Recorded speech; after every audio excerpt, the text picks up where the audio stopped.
என்ன சொல்லியிருக்காரு தெரியுமா? எல்லா விளக்கும் விளக்கல்ல, சான்றோருக்கும் பொய்யா விளக்கே விளக்குன்னு சொல்லியிருக்காரு. பொய் மட்டும் சொல்லவே கூடாது பாத்துக்கோ. சரிம்மா. நாக்கெல்லாம் அழுகிரும். வெரி குட் பாய். கரெக்டா சொல்றீங்க. இங்க வந்து சொன்னதுதான் உண்மை. சார் நீங்க யாரு? நான் பேங்க் ஸ்டாஃப். பேங்க் ஸ்டாஃபா? ஆமா, டியூ கட்டல. அவங்க வீட்டுக்காரர் ஃபோன் பண்ணா எடுக்க மாட்டாரு. அச்சச்சோ சார், உங்களுக்கு விஷயமே தெரியாதா? அவரு அப்ராட் போய் ஒரு 1 மந்த் ஆச்சு சார். இல்ல சார் குழந்தை சொல்லு.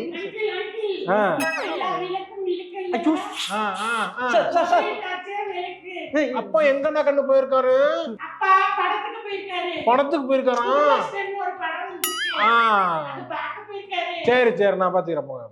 ஏம்மா பணம் கொடுக்க வைக்கல, குடும்பஸ்தன் படத்துக்கு போறீங்க நீங்க? என்ன ஏமா பணம் கட்டு வந்தோம்னா ஆக்காலத்துக்கிட்டு இருக்கீங்க? உங்க வீட்டுக்காரர் என்ன நினைச்சிட்டு நீங்க? என்ன போய் சொல்லி குழந்தைகிட்ட உண்மை சொல்லி நீங்க போய் சொல்லிட்டு இருக்க? நீ இல்ல வேற அவ்வையாரு திருவிழா எடுத்துட்டு இருக்கீங்க சார். நீங்க தேவையில்லாம ரொம்ப பேசிக்கிட்டு இருக்கீங்க சார். என்ன பணத்தை குடும்பம் நான் போறேன் நானு. ஐயோ யாராவது வாங்கலே, தனியா இருக்க பொண்ணு வீட்டுல வந்து பிரச்சனை பண்றாரு.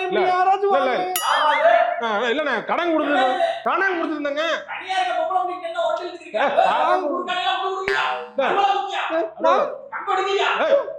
சுத்தம் அயோக்கியமா இருக்காங்க. கடன் கேட்டு வந்தோம்னா மிரட்டுறாங்க ஆளை வச்சுக்கிட்டு. இன்னைக்கு அந்த பிள்ளை இருக்குன்னு போய் அந்த பிள்ளைகிட்ட கேட்கிற, நாளைக்கு எங்க வீட்டுல வந்து எங்கள்கிட்ட கடன் கேட்ப. அதான் கடன் வந்தா நாங்களாம் ஒண்ணு கூட்டிட்டோம். யாராவே அங்க இருந்து பேசுறவே